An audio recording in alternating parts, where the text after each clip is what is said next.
അവളൊരു മാലാഖയെ പോലെയായിരുന്നു. ചിറകുകളില്ലെങ്കിലും അവിടെ എല്ലാം സ്വതന്ത്രമായി പാറി നടക്കുന്നൊരു പൂമ്പാറ്റ. വെറും 3 മാസം പ്രായമുള്ളപ്പോഴാണ് പള്ളിക്കകത്തു നിന്നും കന്യാസ്ത്രീമാർക്ക് അവളെ കിട്ടുന്നത്. വെള്ളത്തുണി പോയെന്നൊരു കൊച്ചു മാലാഖ.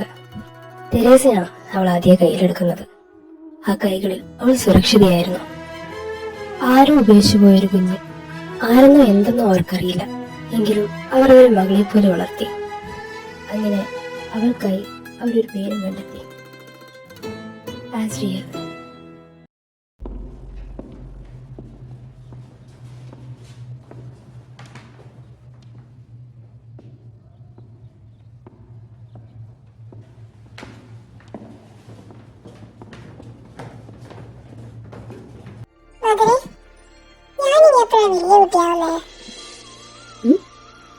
അതെന്തിനാ ഇപ്പൊ വലിയ കുട്ടിയായിട്ട്?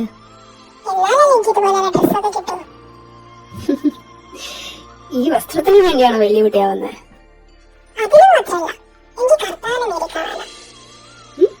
കർത്താവിനായി കാണണോ? ആസിക്ക് ഇതൊക്കെ ആരാ പറഞ്ഞിരുന്നേ?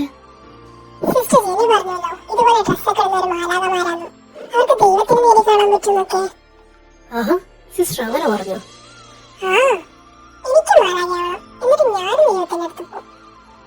പോയിട്ട്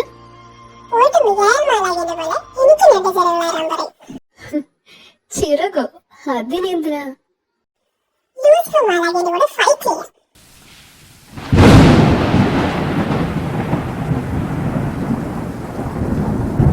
എന്ത്? ലൂസിഫർ? ആരാ ഇതൊക്കെ പറഞ്ഞിരുന്നേ? ആസി, കുട്ടി വെക്കോ. പോയിട്ട് സിസ്റ്റർ ജെന്നിനെ മദർ വിളിക്കുന്നു പറ. Mother, may I come in? അകത്തേക്ക് വരൂ. Good afternoon mother. Good afternoon.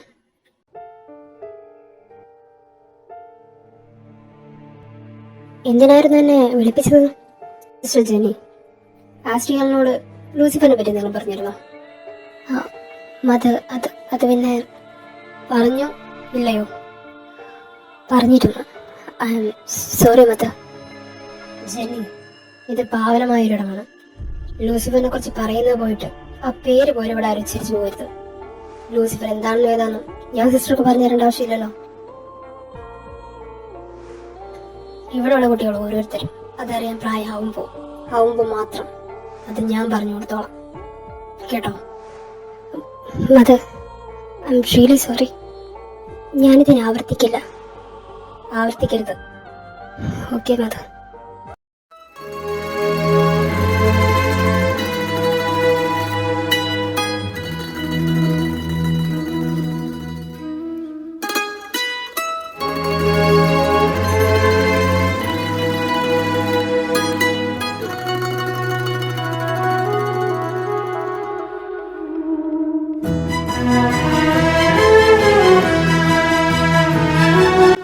Ajayan,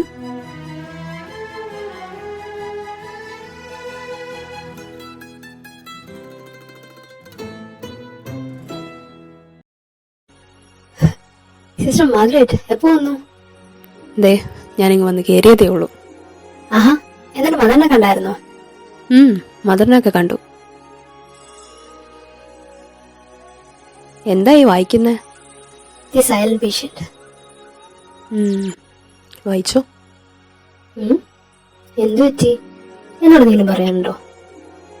ഏയ്, ഒന്നുമില്ല. നോള പറയുന്ന പാപാന്ന് അറിയില്ലേ സിസ്റ്റർക്ക്? ഇതെന്തൊരു ഇരിപ്പാ, ഒന്ന് പറയണ്ട സിസ്റ്ററെ. എന്തു പറ്റി മുഖത്തിന്? ഇന്നിവിടെ പുതിയതായി ഒരാൾ ഓടി വരും. ഓ, കൊച്ചുകുട്ടിയാണോ അത് മുതിർന്നതോ? നിന്റെ അഭിപ്രായം? അച്ഛനും അമ്മേനും മരിച്ചു 5 വർഷത്തിന് മുമ്പേ തന്നെ. അപ്പൊ ഇത്രയും കാലം കുട്ടി ഇവിടെ ആയിരുന്നു? അച്ഛൻ്റെ അമ്മയുടെ മരണത്തിന് ശേഷം അമ്മയുടെ അനിയൻ ഒരാളുണ്ടായിരുന്നു. നിരന്തരം ഉപദ്രവമായപ്പോൾ ആ കുട്ടിയോടുള്ള പള്ളിമടത്തിൽ ചെന്ന് കരഞ്ഞ് കാല് പിടിച്ച് നടന്നതെല്ലാം പറഞ്ഞു. അവിടുത്തെ ഫാദറിൻ്റെ ഒരു വാക്കിൽ ആ കുട്ടിയെ മടത്തി ചേർത്തു. ഹിന്ദു ആയിരുന്നു, പിന്നെ ക്രിസ്ത്യനായി. ആൻമരിയ എന്ന പേര്. പഠിച്ചല്ല ഇത്രയും കാലം അവിടെ തന്നെ ആയിരുന്നു. അവിടെ നിന്നുള്ള നിർദ്ദേശമാണ് ഈ പള്ളിയിലേക്ക് മാറ്റാൻ. കാരണം അറിയില്ല. അമ്മയുടെ അനിയനെ ഉപദ്രവിച്ചു എന്ന് പറയുമ്പോ ഏത് തരത്തിലാ?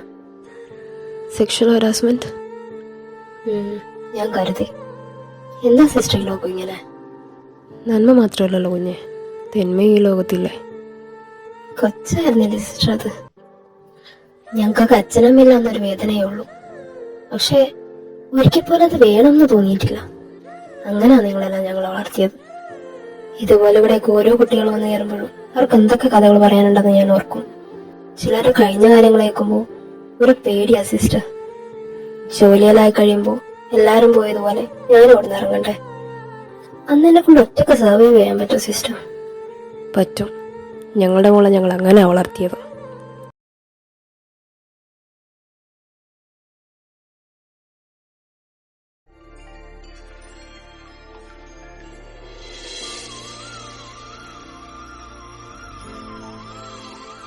ആൻമരി അധികം ആരോടും സംസാരിക്കാത്ത ഒരാളായിരുന്നു. എപ്പോഴും കയ്യിലൊരു കൊന്ത കാണും, കൂടെ ഒരു പുസ്തകം. അവൾക്ക് പ്രിയപ്പെട്ട പുസ്തകങ്ങളുമായി അവൾ അവളുടേതായ ലോകത്ത് ചുരുങ്ങി.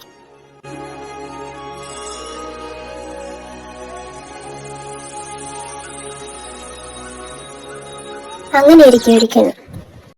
ആൻമരിയ ആ കുട്ടി ആരോട് അടുക്കുന്നില്ലല്ലോ സിസ്റ്റർ. എന്താ മന്ത്രി നമ്മൾ ചെയ്യണ്ടേ? ആരോടടുപ്പം കൂടാതെ ഇങ്ങനെ ഒറ്റയ്ക്കിരുന്ന് ആ കുട്ടി മുന്നോട്ട് എങ്ങനെ ജീവിക്കും? നമ്മളിപ്പോൾ എന്ത് ചെയ്യാനാ? അവളുടെ ജീവിതത്തിൽ നടന്നതെല്ലാം അത്ര പെട്ടെന്നൊന്നും ആ കുട്ടിക്ക് മറക്കാനാവില്ലല്ലോ. നമ്മളുടെ ഇടയിലേക്കാണെ ആ കുട്ടി വരുന്നുമില്ല. ഞാനൊരു കാര്യം പറയാം. അതെനിക്ക് നിങ്ങൾ ചെയ്തെന്ന് അവളെ ഞാൻ മാറ്റിത്തരാം. എങ്ങനെ? അതൊക്കെ ഞാൻ ചെയ്തോളാം. ഞാൻ പറയുന്ന എനിക്ക് ചെയ്തു തരുമില്ലേ? നീ ആ കുട്ടിയെ മാറ്റിയെടുക്കുമെന്ന് ഉറപ്പുണ്ട്. നിനക്ക് ഞങ്ങൾ എന്ത് വേണേലും ചെയ്തു തരാം. ഓക്കെ, അത് മതി. അല്ല, എന്താ നിനക്ക് ചെയ്തു തരണ്ടേ? ഇനി തൊട്ട് ആൻമരിക്ക് സെപ്പറേറ്റ് റൂമില്ല. പിന്നെ എന്റെ റൂമിലായിരിക്കും അവളിനി. നീ ഇതെന്തൊക്കെയാ പറയുന്നേ? ഈ പ്രായമുള്ള പെൺകുട്ടികൾക്ക് നമ്മുടെ മനസ്സിൽ സെപ്പറേറ്റ് റൂമാണെന്ന് നിനക്കറിയില്ലേ? ആയിരിക്കാം, പക്ഷെ നമുക്ക് അവളെ മാറ്റിയെടുക്കണ്ടേ സിസ്റ്റർ? പക്ഷെ സിസ്റ്റർ, ആസിയുടെ പറയുന്നതിനും കാര്യമുണ്ട്. Thank you sister. ഈ പെണ്ണ്. പിറ്റേന്ന് രാത്രി വരൂ ആൻമരിയ. ഇനി തൊട്ട് ഇവിടെ ആയിരിക്കും കുട്ടിയുടെ താമസം. അവൾ അകത്തേക്ക് കയറി ബാഗെല്ലാം കട്ടിലിനരികിൽ വെച്ചു. ആൻമരിയെ പരിചയപ്പെടാൻ കാത്തിരുന്ന ആശ്രയങ്ങളെ ഒന്ന് നോക്കുപോലും ചെയ്യാതെ അവൾ അവളുടെ പുസ്തകങ്ങൾ ചായച്ചു വെക്കാൻ തുടങ്ങി. ആസി, ഈ കുട്ടി നിന്നോടൊന്നും മിണ്ടുന്നില്ലല്ലോ. അതൊക്കെ ശരിയാവും, കുറച്ച് സമയം എടുക്കുമെന്ന് മാത്രം. സിസ്റ്റർ നോക്കോ, ഇത് ഞാൻ നോക്കിക്കോളാം. ശരിയെന്നാ. സിസ്റ്റർ അവിടെ നിന്ന് പോയതിനു ശേഷം, ഹായ് ആശ്രിയ. എനിക്കറിയാം. നമ്മളിതിനു പരിചയപ്പെട്ടിട്ടുണ്ട്. അപ്പൊ എന്നെ മറന്നില്ല അല്ലേ? ഞാൻ പറഞ്ഞിട്ടാ തന്നെ റൂമിലേക്ക് മാറ്റിയ. എന്തിനാ? ഞാനിവിടെ ഒറ്റക്ക, അതുകൊണ്ടൊരു ഫ്രണ്ട് വേണമെന്ന് തോന്നി. അതാ തന്നെ ഇങ്ങോട്ട് മാറ്റിയ. പിന്നെ എന്നറിയാലോ, ഇവിടെ നമ്മുടെ പ്രായത്തിലുള്ള പെൺകുട്ടികൾക്കൊക്കെ സെപ്പറേറ്റ് റൂമോ. എന്തെങ്കിലും ബുദ്ധിമുട്ടുണ്ടോ എന്റെ കൂടെ താമസിക്കുന്നതിന്? ഒരു വലിയ ഹാളി, അടിക്കിട്ട കട്ടില്, കുറെ കുട്ടികളുടെ കൂടെ കഴിഞ്ഞ് എനിക്ക് ഇവിടെ എന്ത് ബുദ്ധിമുട്ട്? ഇവിടം എനിക്ക് സ്വർഗം പോലെ തോന്നുന്നേ. ഓ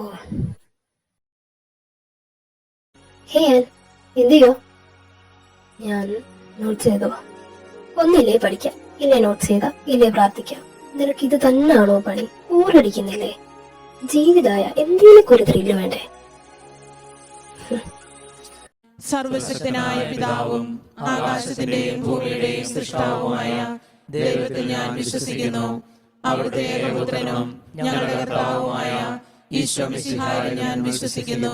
ഈ പുത്രൻ പരിശുദ്ധാത്മാവാൻ ഗർഭസ്ഥനായി കന്യകാമറിയത്തിൽ നിന്ന് പിറന്ന് പന്തിയോസ് പീലാത്തോസിന്റെ കാലത്ത് പീഡകൾ സഹിച്ച് കുരിശിൽ തറയ്ക്കപ്പെട്ട് മരിച്ചടക്കപ്പെട്ടു.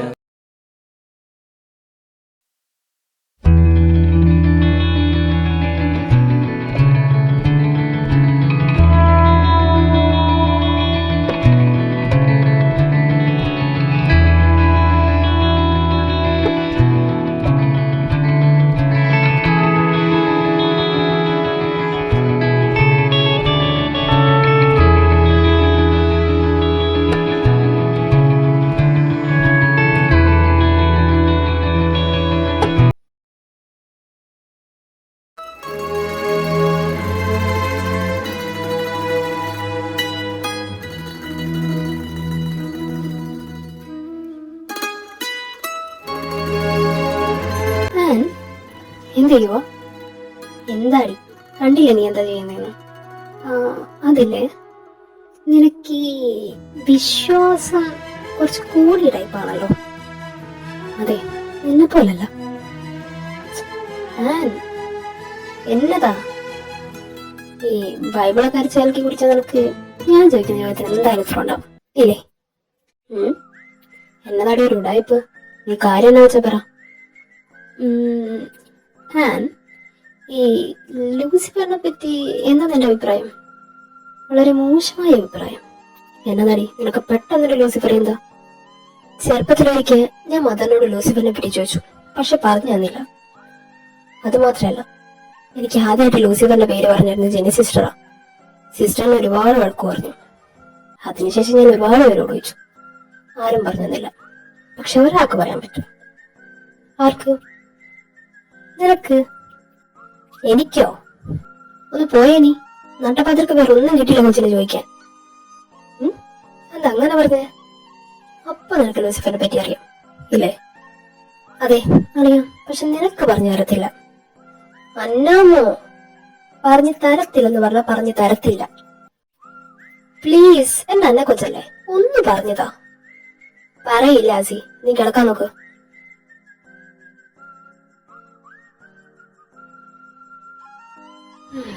തുടങ്ങി ഡീഡി.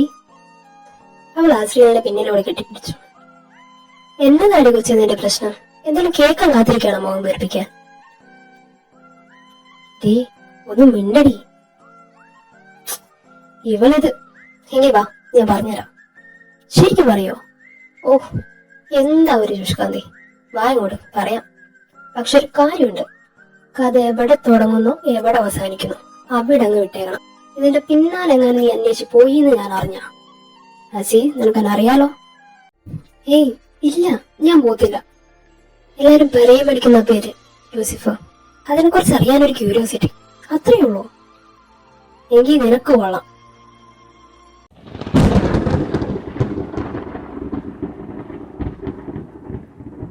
എടി, ദൈവം ഭൂമിയെ സൃഷ്ടിക്കും മുമ്പേ ഏറ്റവും സൃഷ്ടിച്ച സ്വർഗാണ്.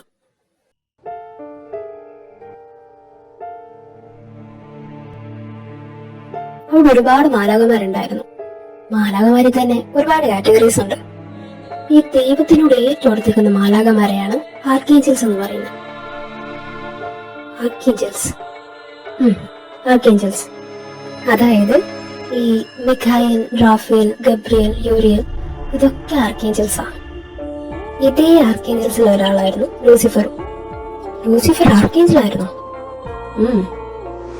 ദൈവം ഇന്നേ വരെ സൃഷ്ടിച്ചതിൽ വെച്ച് ഏറ്റവും മനോഹരമായ സൃഷ്ടി അതായിരുന്നു ലൂസിഫർ.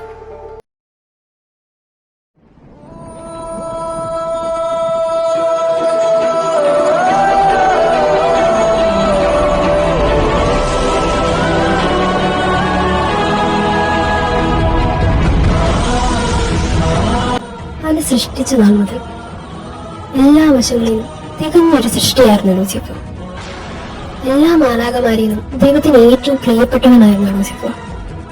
അതുകൊണ്ട് തന്നെ ദൈവവനെ മോർണിംഗ് സ്റ്റാർ എന്ന് വിളിച്ചിരുന്നത്.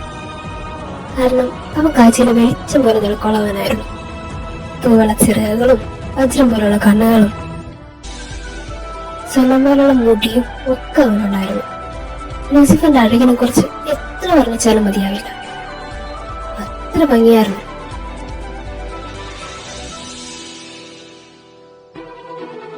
അതുമാത്രമല്ല, ഏറ്റവും ശ്രേഷ്ഠമായ മാലാഖമാരാണ് ഈ ആർക്കേഞ്ചൽസ് എന്ന് പറയുന്നത്. ശ്രേഷ്ഠന്മാരുടെ ശ്രേഷ്ഠനായിരുന്നു ലൂസിഫർ. അതുകൊണ്ടുകൂടിയാണ് ദൈവത്തിന്റെ ഏറ്റവും മികച്ച സൃഷ്ടി എന്ന് അവനെ പറഞ്ഞിരുന്നത്. ശ്രേഷ്ഠന്മാരെ ശ്രേഷ്ഠനായിരുന്നത് കൊണ്ട് തന്നെ അവന്റെ ഉള്ളിൽ അല്പം ഒരു അഹങ്കാരം ഉണ്ടായിരുന്നു. അങ്ങനെ സ്വയം താൻ തന്നെയാണ് എല്ലാം എന്ന് അഹങ്കരിച്ചിരിക്കുന്ന നേരത്താണ് ദൈവമണിന്ന് മനുഷ്യനെ സൃഷ്ടിക്കുന്നത്. ഈ മനുഷ്യനെ സൃഷ്ടിച്ചതിന് ശേഷം ദൈവം പറഞ്ഞു ദൈവത്തിന്റെ ഏറ്റവും ശ്രേഷ്ഠമായ സൃഷ്ടിയാണ് മനുഷ്യനെന്ന്. അതുകൊണ്ട് തന്നെ എല്ലാ മാലാഖമാരും അവരെ വണങ്ങാൻ ആവശ്യപ്പെട്ടു. അതനുസരിച്ച് എല്ലാ മാലാഖമാരും മനുഷ്യനെ വണങ്ങി. പക്ഷെ ഒരാൾ മാത്രം വണങ്ങിയില്ല, ലൂസിഫർ. അതെ, ലൂസിഫർ. മനുഷ്യനെ വണങ്ങില്ല എന്ന് പറഞ്ഞ ലൂസിഫർ ദൈവത്തിനോട് എന്താ പറഞ്ഞെന്നറിയോ? മനുഷ്യനെ മണ്ണിൽ നിന്നാണ് സൃഷ്ടിച്ചതെങ്കിൽ എന്നെ തീയിൽ നിന്നാണ് സൃഷ്ടിച്ചത്. അവരെക്കാൾ അറിവും പാഠിത്യവും എനിക്കുണ്ട്. ഞാൻ അവരെയല്ല, അവരെന്നെയാണ് മടങ്ങേണ്ടത്. അവരെന്നെ ദൈവത്തിന് തുല്യമായി കാണട്ടെ.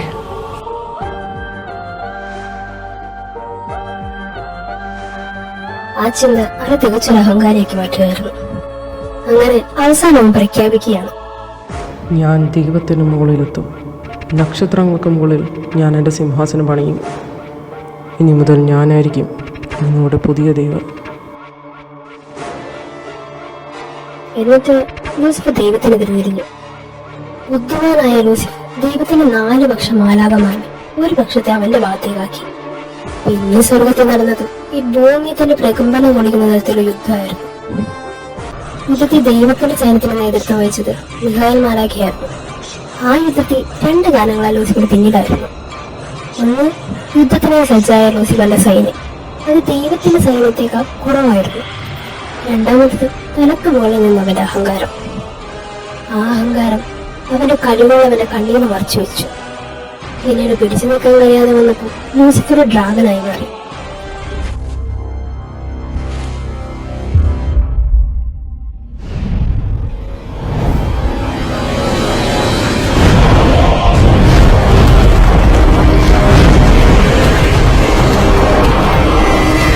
ഒടുക്കം മിഖായേൽ മാലാഖ അവനെ ചവിട്ടി സ്വർഗത്തിന് പുറത്താക്കി. ഭൂമിയിലേക്ക് വഹിച്ചുകൊണ്ടിരുന്ന അവനെ നോക്കി ദൈവം ഇപ്രകാരം ശപിച്ചു, ഇനി ഒരിക്കലും നിനക്ക് സ്വർഗത്തിലോ ഭൂമിയിലോ സ്ഥാനമില്ല. ഇന്നു മുതൽ നീ എന്റെ ശത്രു എന്ന പേരിൽ അറിയപ്പെടും. ഇന്നു മുതൽ നീ സാത്താൻ എന്നറിയപ്പെടും.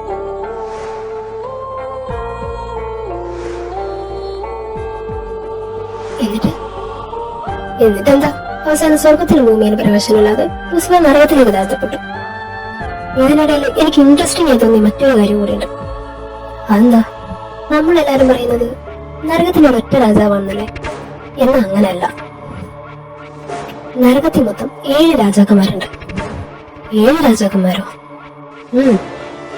ഓരോരുത്തരും ഓരോ പാപങ്ങളെ റെപ്രസെന്റ് ചെയ്യുന്നത്. പാപങ്ങൾ എന്ന് പറയുമ്പോ, ഒന്ന് എന്തി, അസൂയയുടെ രാജകുമാരൻ. അവൻ മറ്റുള്ളവരുടെ സന്തോഷത്തിൽ ഒരുപാട് അസൂയ കാണുന്നവനും ആ സന്തോഷം ഇല്ലാതാക്കുന്നവനാണ്. മറ്റൊന്ന് ഗ്രീത്, അത്യാർത്ഥി. എത്രയൊക്കെ തന്നെ കിട്ടിയാലും വീണ്ടും വീണ്ടും വേണമെന്ന് ആഗ്രഹിക്കുന്നത്. പിന്നെ റാത്ത്, നിയന്ത്രിക്കാനാവാത്ത ദേഷ്യം. മറ്റൊന്ന് സ്ലോത്ത്, മടി. പിന്നീട് ഗ്ലട്ടണി, ഭക്ഷണത്തിനോടുള്ള അത്യാർത്ഥി. അവസാനം ലസ്റ്റ്, നിയന്ത്രിക്കാനാവാത്ത കാമശക്തി. ഏറ്റവും ആദ്യം പ്രൈഡ്, അതായത് രാജാക്കന്മാരിലും രാജാവും. അതാണ് ലൂസിഫർ. സ്വർഗത്തിലവൻ ശ്രേഷ്ഠന്മാരിൽ ശ്രേഷ്ഠമായിരുന്നെങ്കിൽ നരകത്തിലവൻ രാജാക്കന്മാരിലെ രാജാവാണ്. ഇതൊക്കെ സത്യമാണോ നീ പറയുന്നത്? സത്യമാണോ എന്ന് ചോദിച്ചാ ഇതിനെക്കുറിച്ച് എനിക്ക് വലിയ പിടിയില്ല. ഇതൊക്കെ ഞാൻ വായിച്ച പുസ്തകങ്ങളിൽ നിന്ന് അറിഞ്ഞതാ. അവളൊന്നും മിണ്ടാതെ വീട്ടിലേക്ക് കഴിഞ്ഞു. ആഹാ, കഥയിട്ട് കഴിഞ്ഞപ്പോഴേക്കും കിടത്തായോ? എന്ത് പറ്റി? അയ്യോക്കെ, ചെറിയൊരു തലവേദന, ഞാൻ ഒന്ന് കിടക്കട്ടെ. ആണോ? നല്ല പേരുണ്ടോടി? അതാണ് വിളിക്കട്ടെ. വേണ്ട, ചിലപ്പോ ഉറങ്ങാൻ മാറുമായിരിക്കും. ആണോ? എന്നാ നീ കിടക്കാൻ നോക്ക്. ഞാൻ ഇതുകൂടെ ഒന്ന് എഴുതി കഴിഞ്ഞിട്ട് ഒന്ന് കിടക്കാം. ഓക്കെ? അവളൊന്ന് മൂളിയതിനു ശേഷം പതിഞ്ഞ ശബ്ദത്തിൽ ചോദിച്ചു, ലൂസിഫർ, സത്യത്തിൽ നീ ചെയ്ത തെറ്റെന്താ?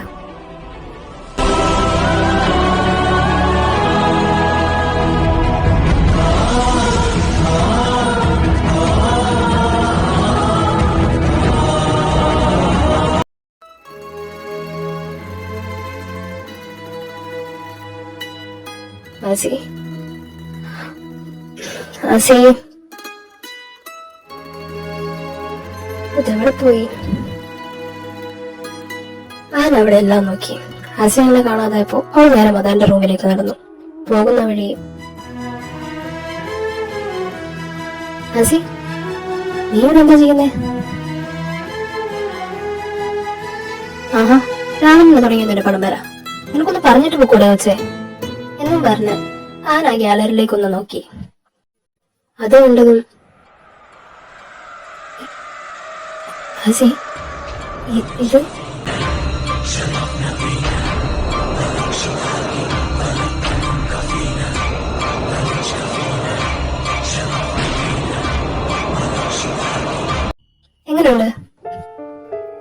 എന്താടി ഇത്? നീ ഇങ്ങനത്തൊന്നും മറക്കാത്താണല്ലോ. ആൻ, ഇതൊന്ന് ശ്രദ്ധിച്ചു നോക്ക്. ഈ ചിത്രത്തിന് പിന്നെ എന്റെ മനസ്സിനെ പിടിച്ചു വലിക്കുക ഒരു കഥയുണ്ട്. എല്ലാരും വെറുക്കപ്പെടുന്ന ഒരു വ്യക്തി, അതാണത്. Ashwin, is this Lucifer? Yes, Lucifer, അഹങ്കാരത്തിന്റെ രാജകുമാരൻ. നാസി, നിനക്ക് എന്തിന്റെ ഭ്രാന്ത? ഒരു പ്രശ്നങ്ങൾ ഉണ്ടാക്കാനായിട്ട് ഇറങ്ങിയിരിക്കണോ നീ? ആൻ, നീ എന്തിനാണ് വെച്ചുണ്ടാക്കുന്നത്? ഒരു ചിത്രമല്ലേ, അതിനിപ്പോ എന്താ? ചിത്രം? വേറൊരു ചിത്രമാണ് ആശ്രയിലത്. ഈ ഒരൊറ്റ ചിത്രത്തിലുണ്ട് ലൂസിഫർക്ക് നിന്റെ ഉള്ളിൽ എന്താണ്. എന്ത്? എന്റെ ഉള്ളിലൊന്നുമില്ല. നീ വേറെ ഓരോന്ന് ആലോചിച്ചിട്ടുണ്ട്. ആശ്രയൻ, നിക്ക്. പറഞ്ഞു. സത്യം പറ ആസി, എന്താ നിന്റെ ഉള്ളില്? എനിക്കെന്തോ പേടിയാവുന്നു. നിന്നെ കഥ പറഞ്ഞതിന് ശേഷമുള്ള നിന്റെ മാറ്റവും ഇനിയിപ്പോ ഈ ചിത്രമൊക്കെ കൂടെ കൂട്ടി വായിക്കുമ്പോ. പ്ലീസ് ആസി, ഞാൻ നിന്നെ ഒന്നും പറയില്ല. എന്താ നിന്റെ ഉള്ളിലെന്ന് മാത്രം പറ പ്ലീസ്. ഈ സ്വർഗത്തിൽ നിന്ന് പുറത്താക്കപ്പെട്ട ലൂസിഫറിന് ഭൂമി പോലെ ഒരിടം കൊടുക്കാതെ നരകത്തിലേക്ക് ചവിട്ടി താഴ്ത്താനും വേണ്ടി എന്ത് പാപാ ലൂസിഫർ ചെയ്തത്? എടി,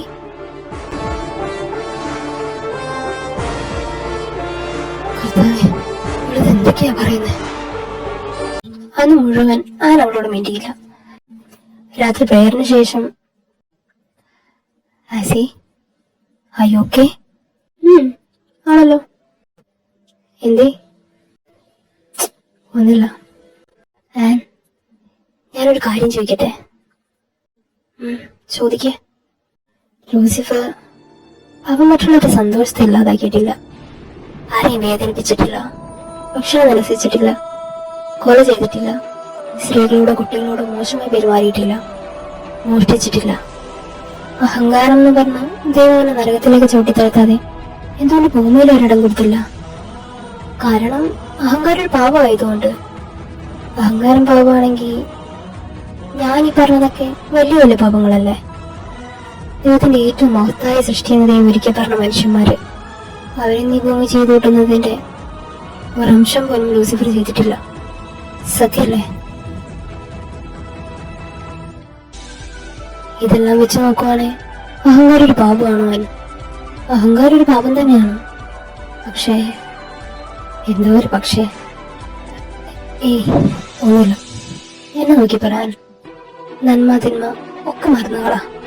സാധാരണ ഒരു മനുഷ്യനെ ചിന്തിക്കേ. ഉള്ളിലുള്ള വിശ്വാസങ്ങളെല്ലാം മാറ്റിവെച്ച് ന്യായത്തിന്റെ ഭാഗത്തുനിന്ന് ചിന്തിക്കേ.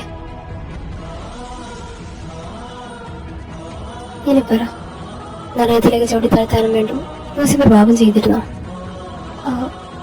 ആസി, അത് മതി. ഈ മൗനം, അത് മാത്രം മതി എനിക്ക്. എന്റെ ചോദ്യത്തിനുള്ള മറുപടി നിന്റെ മൗനം എനിക്ക് തന്നു കഴിഞ്ഞു. അത് മതി. സത്യത്തിൽ ദൈവത്തെ പോലെ ലൂസിഫർ നല്ലൊരു ഭരണാധികാരിയായിരുന്നു. സൗന്ദര്യം കഴിവുകൾ മാത്രമല്ല അവനുണ്ടായിരുന്നത്, അതെല്ലാം ദൈവം അവന് കൊടുത്തതാണ്. പക്ഷെ അവൻ തനിയെ ഉണ്ടാക്കിയെടുത്തോന്നുണ്ട്. അവന്റെ ലീഡർഷിപ്പ് ക്വാളിറ്റി. ദൈവത്താൽ സൃഷ്ടിക്കപ്പെട്ട 4 പക്ഷത്തെ ഒരു പക്ഷെ അവന്റെ കൂടെ ചേർന്നിട്ടുണ്ടെങ്കിൽ അവൻ നല്ലൊരു ലീഡർ ആയിരുന്നു എന്നാണ് അതിനർത്ഥം. എടേ, അങ്ങനല്ല ആസി. നീ ഇനി ഒന്നും പറയണ്ട. ഇപ്പൊ എനിക്ക് ഉറപ്പുണ്ട് ഞാൻ സഞ്ചരിക്കുന്ന പാത തെറ്റിൽ നിന്നു. ആസി, ഗുഡ് നൈറ്റ്. കർത്താവേ, എന്തൊക്കെയാണ് നടക്കുന്നത്? ആസി, അവൾക്ക് എന്തോ പറ്റിയിട്ടുണ്ട്. അവളിപ്പോ ഏത് നേരം ലൂസിഫറിനെ പറ്റി മാത്രം സംസാരിക്കുന്നത്.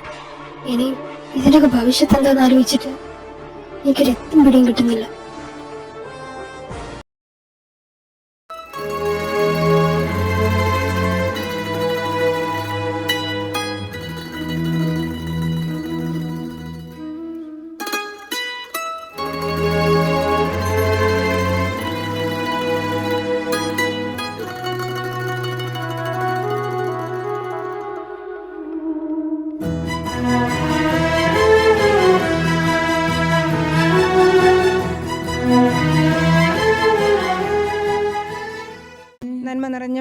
സുസ്ഥി, കർത്താവ് അങ്ങയോടുകൂടെ സ്ത്രീകളിൽ അങ്ങ് അനുഗ്രഹിക്കപ്പെട്ടവളാകുന്നു. അങ്ങയുടെ ഉദരത്തിൻ ഫലമായി ഈശോ അനുഗ്രഹിക്കപ്പെട്ടവനാകുന്നു. പരിശുദ്ധ മറിയമേ, തമ്പുരാന്റെ അമ്മേ, പാപികളായ ഞങ്ങൾക്ക് വേണ്ടി ഇപ്പോഴും ഞങ്ങളുടെ മരണസമയത്തും തമ്പുരാനോട് അപേക്ഷിക്കണമേ. ആമേൻ. കുറെ ദിവസമായിരുന്നു മനസ്സോർന്ന് പ്രാർത്ഥിച്ചിട്ട്. ഉള്ളിലുള്ളതൊക്കെ അങ്ങ് പറഞ്ഞു കഴിഞ്ഞപ്പോ ഒരാശ്വാസം. തുടങ്ങി അവിടെ ഒരു എന്നാ പറഞ്ഞാലും ഇപ്പൊ ഇതാ സ്ഥിരം പരിപാടി. ഇല്ല, ചെവിതല അറിയാതെ സംസാരിച്ചിരുന്ന പെണ്ണ. എന്തേലൊക്കെ ഒന്ന് പറ എന്റെ കൊച്ചേ. എന്ത് രസമായിരുന്നു നിന്റെ കടുക് കൂട്ടുന്ന സംസാരം കേൾക്കാൻ. ഇപ്പൊ ഇരിക്കുന്ന ഇരിപ്പ് നോക്ക്. പോന്നീ, എത്രയാന്ന് വെച്ചാ പറയുന്നേ. നിന്റെ ഉള്ളിൽ ഇപ്പൊ എന്താന്നേ മറ്റാരെയൊക്കെ നന്നാ എനിക്കറിയാം. പക്ഷെ അത് ഉള്ളിലിട്ട് നടന്നിട്ട് നീ ഒന്നും നേടാൻ പോകുന്നില്ല ആസി. ചുമ്മാ നിന്റെ ജീവിതം നശിപ്പിക്കാന്ന് മാത്രമേ ഉള്ളൂ. നശിയത്തില്ലടേ. ഞാൻ ലൂസിഫറിന്റെ മനസ്സിലിട്ടുകൊണ്ട് നടക്കുന്നത് മറ്റുള്ളവരുടെ പോലെ സേവ ചെയ്യാനോ സ്വന്തം ആഗ്രഹങ്ങൾ നിറവേറ്റാനോ വേണ്ടിയല്ല. സേവയോ? നിനക്കിതിൽ ആരാ പറഞ്ഞു തന്നത്? എനിക്കറിയാം. ഈ കഥ തുടങ്ങുന്നതിന് മുമ്പ് നീ എന്നോട് ഇതിന് പിന്നിലെ പോകരുതെന്ന് പറഞ്ഞിരുന്നു. അതിനർത്ഥം ആദ്യമേ നിനക്കറിയായിരുന്നു ഞാൻ അന്വേഷിച്ചിറങ്ങാനും വേണ്ടും തക്കതായി എന്തോ ഒന്നതിലുണ്ടെന്ന്. അതുകൊണ്ട് തന്നെ അടി ഞാനിതിന് പിന്നാലെ ഇറങ്ങി തിരിച്ചത്. ദൈവത്തിന്റെ ഏറ്റവും ശ്രേഷ്ഠമായ സൃഷ്ടിയെ എനിക്ക് കാണണം നേരിടും. എനിക്ക് ലൂസിഫറിനെ കാണണം. ഓ, കാത്തിരുന്നു നീ നടന്നവനെ. ഓ, ഇപ്പോഴാ ഒരു ആശ്വാസമായ. അതെന്താടി, നീ ആദ്യം പറഞ്ഞില്ലേ സാത്താൻ സേവാന്ന്? അതായിരുന്നു എന്റെ പേടി. എന്തായാലും അതല്ലല്ലോ, ഇതിപ്പോ നേരി കാണാൻ. തീ ജാമ്യം നടക്കാൻ പോകത്തുകൊണ്ട് ആ പേടി അങ്ങ് മാറിക്കിട്ടി. ഓടി, അവൻ വരും, ഞാൻ കാണുകയും ചെയ്യും.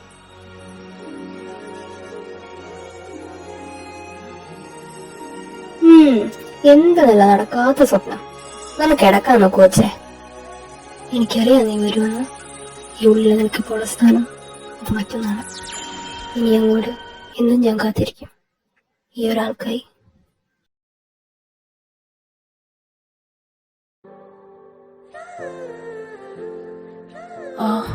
ആരിത്? കേറുവാ. മധുരെ, എന്താ പറ്റി? സിസ്റ്റർമാർക്ക് പറഞ്ഞു മധുര വയ്യാന്ന്. എന്താ പറ്റി? ഒന്നുമില്ലടാ, മദറിനെ നോക്കാൻ ഇത്ര ദിവസം എന്റെ മോള് വന്നില്ലല്ലോ. ചിലപ്പോ അതാവാം ഇങ്ങനെ കടന്നുപോയത്.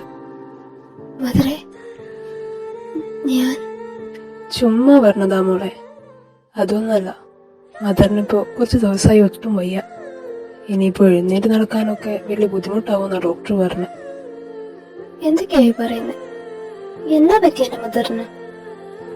പേടിക്കണ്ട ആസി, മദർ ഇവിടെ തന്നെ ഇല്ലേ എന്റെ കുഞ്ഞുങ്ങളുടെ കൂടെ.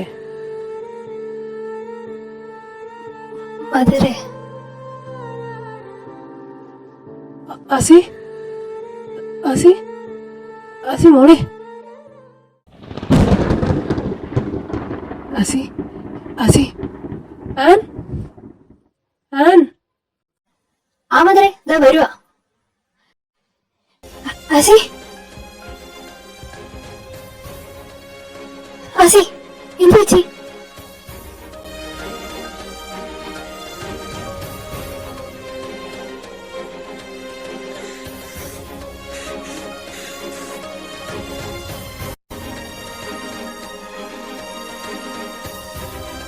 ഡോക്ടറെ, എന്റെ കുഞ്ഞിന് അവക്ക് എന്താ പറ്റിയേ? ഒന്ന് പറ. മദറെ, അതിപ്പോ എന്താ ഡോക്ടർ? എന്താ ഞങ്ങളുടെ ആസിക്ക്? കഴിഞ്ഞ ആഴ്ച മദറിനെ കാണാൻ വന്നപ്പോ ഞാൻ അശ്രീനെ ശ്രദ്ധിച്ചിരുന്നു. ആ ഡ്രോയിങ് റൂമിൽ ഒറ്റയ്ക്കിരിക്കുന്നു. പഴയ ഒരു ചൊറുചൊറുപ്പൊന്നുമില്ലാതെ, ആ മുഖത്താൽ തെളിച്ചില്ലാതെ. അന്ന് ഞാൻ കരുതിയത് എന്തെങ്കിലും ടെൻഷൻ മറ്റും ഉണ്ടാവുമെന്നാ. ഇപ്പോഴത്തെ പിള്ളേരല്ലേ. പക്ഷേ അവളുടെ കൂടെ ഇത്ര വീക്കാന്ന് ഞാൻ അറിഞ്ഞിരുന്നില്ല. വീക്കോ? എന്താ ഡോക്ടറെ പറയുന്നേ? അവളിപ്പോ ഒരു രോഗത്തിനടിമയാണ് മത. രോഗോ? എന്ത് രോഗം? അത് നമുക്കിതുവരെ അത് കണ്ടെത്താനായിട്ടില്ല.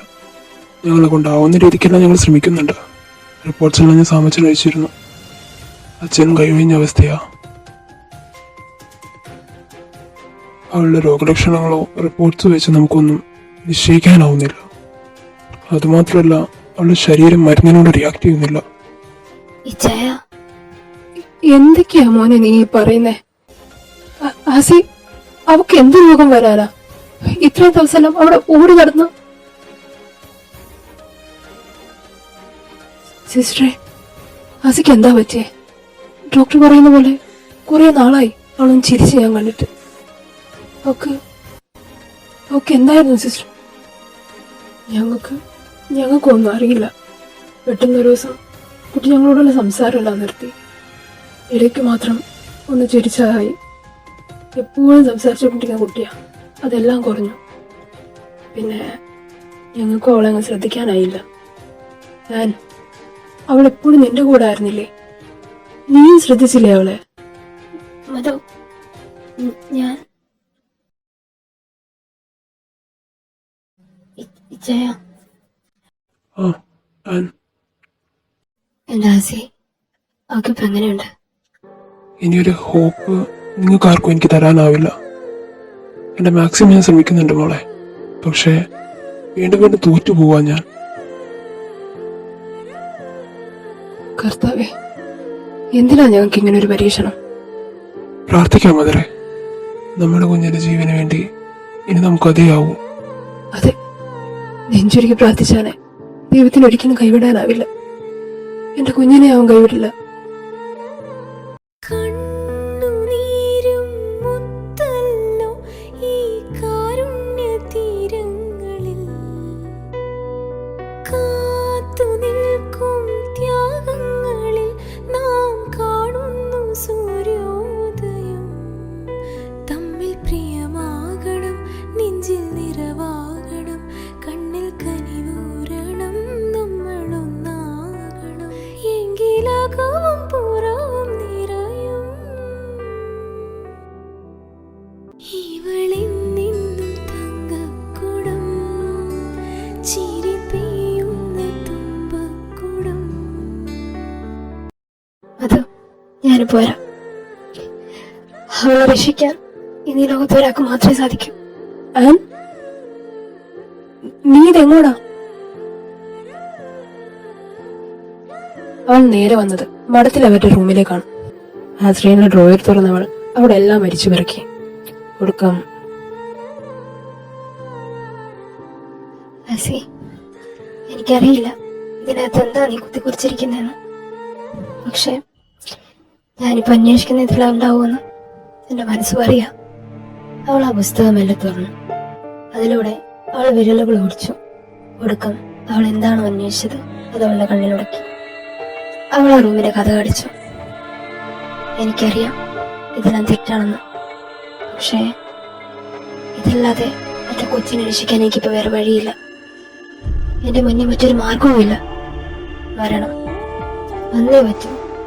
അവളെ രക്ഷിക്കാൻ നിങ്ങൾ കൊണ്ട് മാത്രമേ സാധിക്കൂ.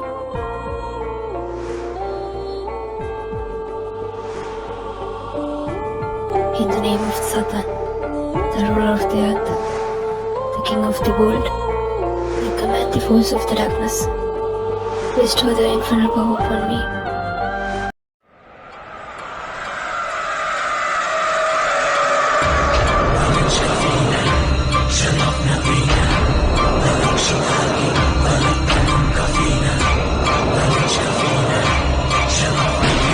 പിറ്റേന്ന് രാവിലെ ആ ഹോസ്പിറ്റലിന് മുന്നിലായി ഒരാൾ വന്നിറങ്ങി. കറുത്ത വസ്ത്രധാരിയായ ഒരുവൻ. അവിടെ നിന്നവരെല്ലാം കണ്ണെടുക്കാതെ അവനെ തന്നെ നോക്കി. മുഖത്തെ ആ തേജസ് അവിടെ നിന്ന് ഓരോരുത്തരുടെയും കണ്ണിനെ പോലും പ്രേമിപ്പിക്കുന്ന തരത്തിലൊരാളെ. ഇന്നേവരെ കണ്ടതിൽ എല്ലാം തികഞ്ഞൊരു അതിസുന്ദരനായ മനുഷ്യൻ. അവിടെയുള്ളവരെല്ലാം ഒരു അത്ഭുതം പോലെ അവനെ നോക്കിക്കണ്ടു.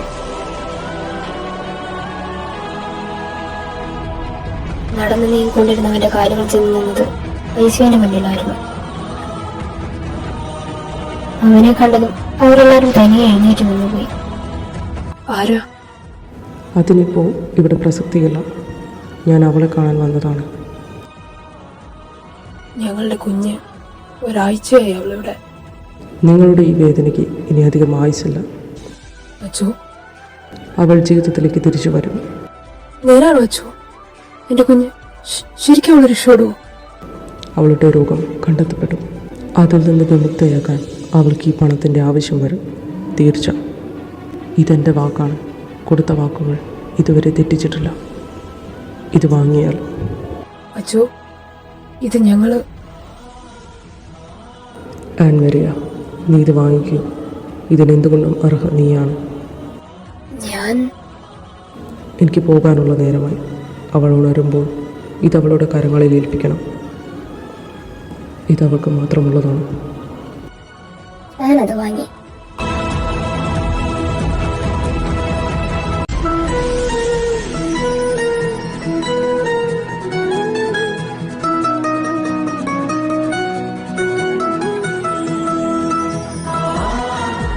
അച്ചു,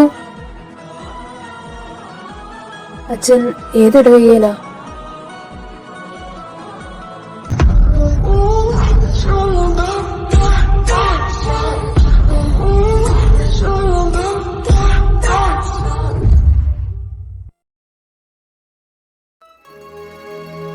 പേടിപ്പിച്ചു കളഞ്ഞു കുട്ടി നീ.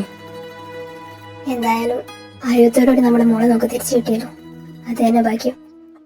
ശരിക്കും എല്ലാത്തിനും കാരണം അച്ഛനാ. സത്യം, ആ വന്നു പോയത് ആരാന്ന് പോലും ഞങ്ങൾക്ക് അറിയില്ല. എവിടുന്നോ വന്നു എവിടേക്കോ പോയി. പേരെന്തെന്നോ സ്ഥലം എന്തെന്നോ ഒന്നും അറിയില്ല. പക്ഷേ ഒന്നറിയാം, ശ്രേഷ്ഠനാണ്. ശ്രേഷ്ഠമായാലും ശ്രേഷ്ഠൻ. പറഞ്ഞു നോക്കുമ്പോൾ ഓരോന്നും അതുപോലെ തന്നെ വലിച്ചു. ആ പണം ഇല്ലായിരുന്നെങ്കിൽ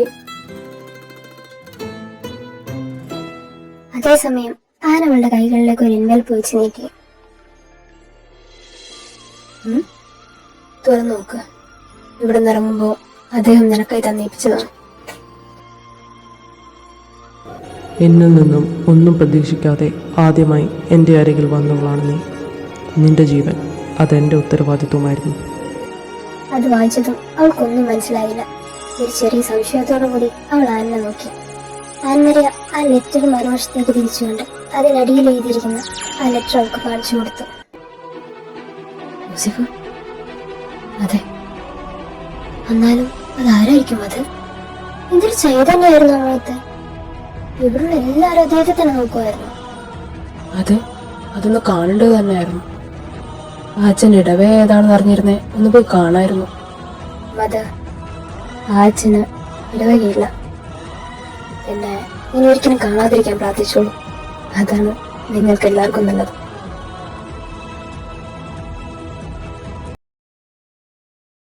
ഞാൻ സുഖപ്പെട്ടിട്ട് ഇന്നേക്കൊരു മാസത്തേക്ക് കാണും. എത്രയായി ഞാൻ വിളിക്കുന്നു. അവരെല്ലാം കണ്ടു, പക്ഷേ ഈ ഞാൻ മാത്രം. അങ്ങനെ തോന്നുമ്പോഴൊക്കെ കാണണമെങ്കിൽ ഞാൻ എത്ര പേരുടെ മുന്നിൽ ചെല്ലണം? ആരാ? അവൻ അവളെ ഒന്ന് സ്പർശിച്ചു. എനിക്ക് പോകാനുള്ള നേരമായി. അവൾ ഉണരുമ്പോൾ ഇതവളുടെ കരങ്ങളിൽ ഏൽപ്പിക്കണം. ഇതവൾക്ക് മാത്രമുള്ളതാണ്. ലൂസിഫർ,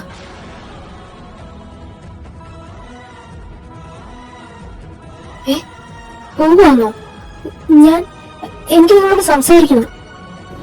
ആസ്രിയൽ, ഈ പേര് എന്തുകൊണ്ട് നിനക്ക് ചേരും? അവൻ്റെ സൃഷ്ടിയായ ആർക്കേഞ്ചൽസിലൊരുവൻ, ഭൂമിയിൽ ജീവിക്കാൻ അധികാരമുള്ള ഒരേ ഒരു മാലാക. ആസ്രിയൽ, മരണത്തിൻ്റെ അധിപ. നിന്റെ ഈ പേര്, ഈ രൂപം, എൻ്റെ അരികിലേക്കുള്ള ഈ വരവ്, ഇതെല്ലാം വെറും ഒരു യാദൃശ്ചികമായിരുന്നു എന്ന് നീ വിശ്വസിക്കുന്നുണ്ടോ? എനിക്കൊന്നും മനസ്സിലായില്ല.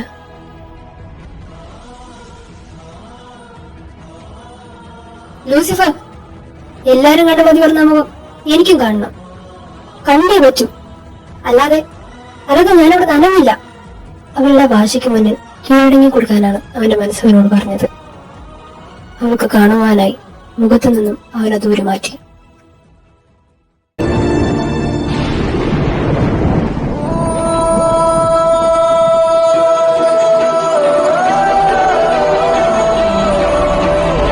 ലൂസിഫർ, അഹങ്കാരത്തിന്റെ രാജകുമാരൻ. എന്തുകൊണ്ടും നിനക്ക് ആ പദവി തന്നെയാണ് ചേർച്ച.